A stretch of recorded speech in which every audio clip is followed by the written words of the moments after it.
Before they gave us Shrek, Madagascar, Kung Fu Panda, How to Train Your Dragon, or even The Boss Baby or Trolls, they gave us this. Let's talk about DreamWorks Animation's first ever film, Antz. Big D's Entertainment Rankings and Reviews.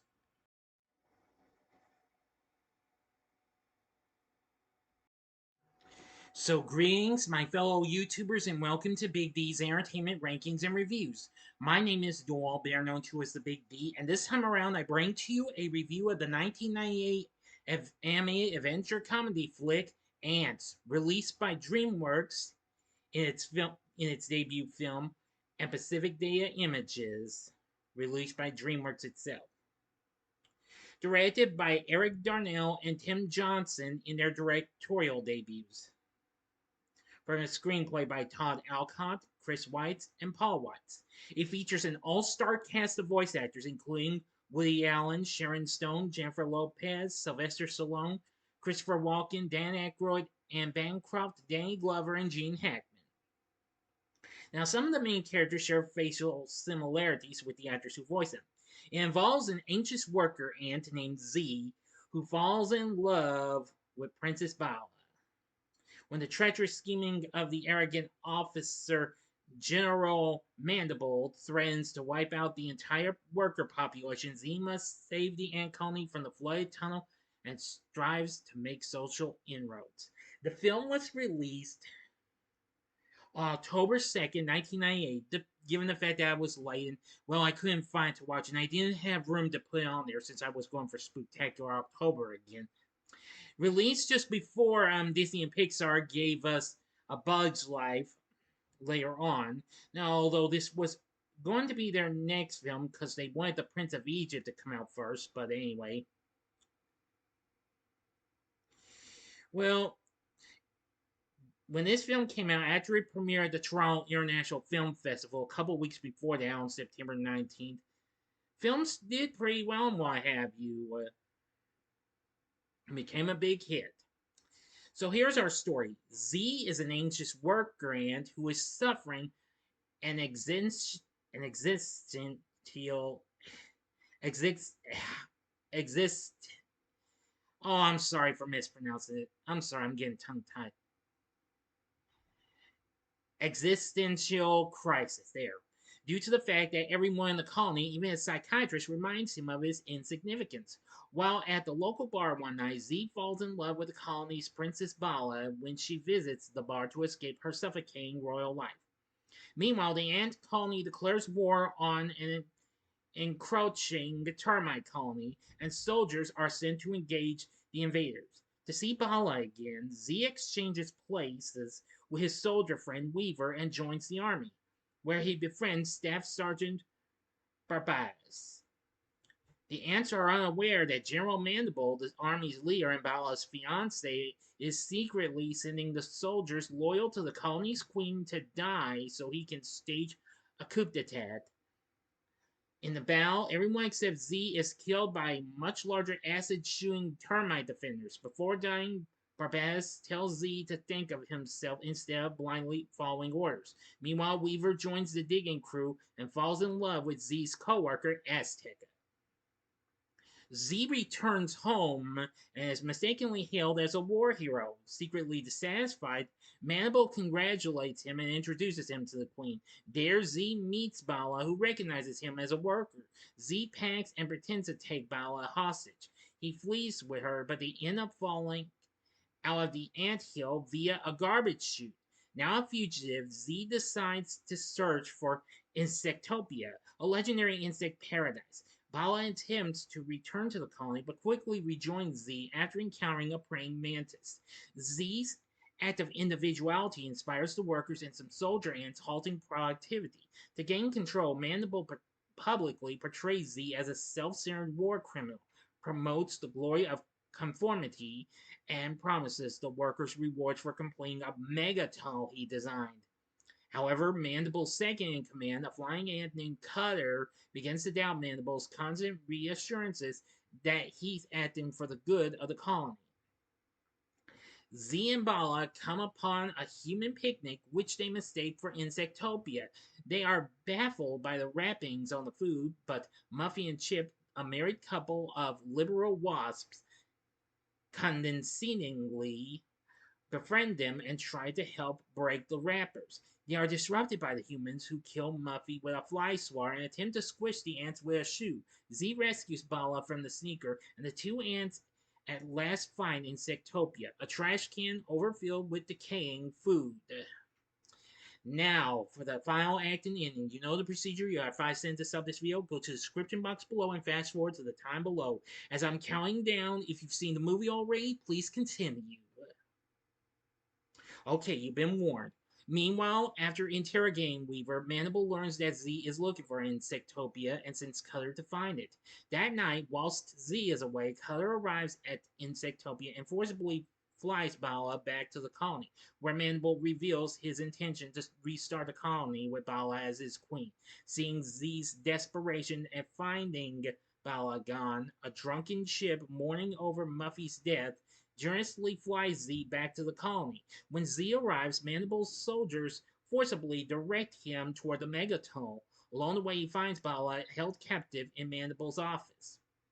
After he frees her, they both discover that Mandible's Megaton leads straight to the puddle next to Insectopia, which Mandible will use to drown the Queen and the workers at the opening ceremony.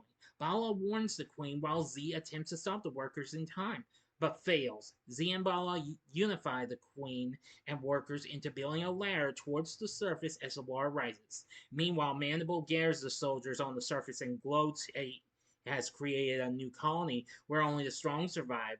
When the worker ants break through the surface, Cutter betrays Mandible and rescues him. Enraged, Mandible attempts to tackle Cutter, but Z intervenes and takes the blow. He and Mandible fall back into the flooded tunnel, with Mandible striking a root and dying on impact. Z nearly drowns, but is rescued by Cutter and resuscitated by Bala. Z is praised for his heroism, and he and Bala become a couple. Together, they rebuild the colony, and Z narrates that he is finally content with his place in the world. And the camera then zooms out to show the anthill is in Central Park, right in the Big Apple itself, New York City. End of story. So, what did I think of Antz? Well, despite this is a film I've only watched a few times because I didn't feel like this would interest me because I was much getting interested into A Bug's Life, which would be released a month later, which just really caused a bit of a conflict and what have you because, well, Disney had pitched a film called Army Ants in 1988 as when it was being developed. However, Jeffrey Katzenberg had left the company in a feud with Michael Eisner over the vacant president position after the death of Frank Wells. So he would later go on to co-found DreamWorks with Steven Spielberg and David Geffen. And so they plan to rival Disney with their new animation division. So anyway, yeah. And well, they also had a little help from Pacific Data Images to begin working on computer animated films to rival Pixar's features. So with their help, they managed to get in on the action. And well, they turned out to be a pretty big one, to be honest. Yeah, film made it big, but unfortunately, it wasn't as big as A Bug's Life was the next month.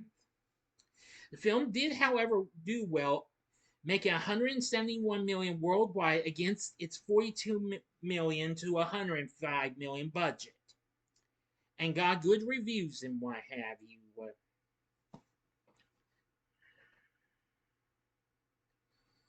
Anyway, the film currently sits at 92% on Rotten Tomatoes, saying with featuring a stellar voice cast, technically dazzling animation, and loads of good humor, the film should delight both children and adults. Roger Ebert praised the film, saying it was sharp and funny.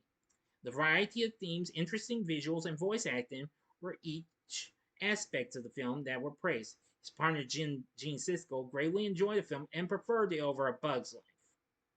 Well, this is trying to do its best because, Like I said, I've only seen this just a little less than I have with A Bug's Life, but I still think it's a good film and a good start to DreamWorks Animation. Yes.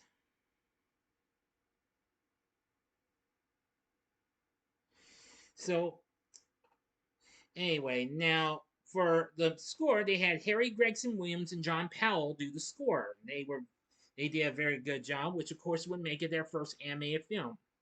Now, actually, during the film's production, a controversial public feud erupted between Katzenberg, along with plus Steve Jobs and John Lasseter at Pixar, due to the production of A Bug's Life, which was released a month later. And the feud worsened when Disney refused to avoid competition with DreamWorks' intended first anime release, The Prince of Egypt, which was pushed to December.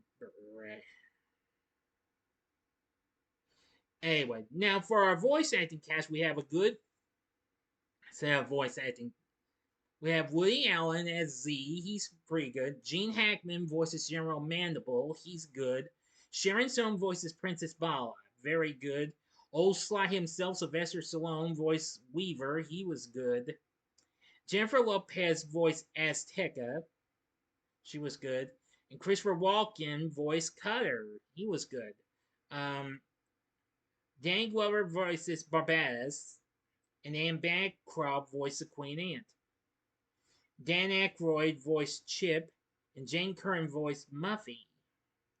There's also other voices and what have you, including additional ones from Jim Cummings, who of course was currently the voice of Winnie the Pooh and Tigger, while along with April Winchell, Tigger's original voice actor, the late great Paul Winchell's daughter, was a voice actor in this as well. Anyway, the soundtrack proved to be pretty good as well, as I've said, done by Harry Gregson and John Powell. Anyway, it was very good and what have you. It was also going to have some games and what have you. Mm-hmm. Yeah, actually, there will be 4 video games released. Well, in the next few, and then during the next 3 years after the film was released, starting with the movie game coming out in September of '99 for Game Boy Color. And then Antz Racing, Antz World Sports, and Antz Extreme Racing would follow. Now, there was to be a sequel as well, a direct-to-video sequel, and was also considered for a theatrical release, but they closed their. But unfortunately, in early '99, when DreamWorks closed its television animation unit and merged the direct-to-video unit with the feature animation, the sequel was still planned, but eventually it was canceled. So anyway, Antz was still a pretty good movie with great characters, a good story. Yes, the story was good too, and a great voice acting cast and a great score. I think Antz is good, but I'll prefer it over. But I still like Iron. But I've come to now like Iron movie. I mean, while I like A Bug's Life a whole lot, but Antz is growing a little more since I didn't watch it much though. Yeah, it's not that I didn't hate it. It's just I wasn't sure if I'd be big on that, unfortunately. But I'm sure lots of you preferred this over A Bug's Life, and that's understandable. But like I said, both of them are very good, but for different reasons. So I would recommend you give this a shot. So definitely give it a shot. So what did you think of Antz? Let me know in the comments section below. If you liked the video, click the like button, subscribe, and be a part of the Big D Nation. And stay tuned next time I'll be bringing to you my next Saturday morning TV log. And it'll be on the Houndcats. So if you like this, consider checking out my reviews for, well, these recent hits for DreamWorks. In the upper left-hand corner is my review for, well, one of their big hits from 2022, and that was Puss in Boots: The Last Wish. Or go to the upper right-hand corner and see my review for their recent hit, Trolls Band Together, from last year. Both reviews are spoiler-free, or if just for fun, go if you'd like, go to the bottom left-hand corner and see my review of Disney and Pixar's A Bug's Life. And the bottom right hand corner is the button you can click to subscribe. If you like rankings and reviews on movies, TV, music, video games, etc., then I'm your guy. Thank you for watching. Until next time, on the Big D saying, see ya.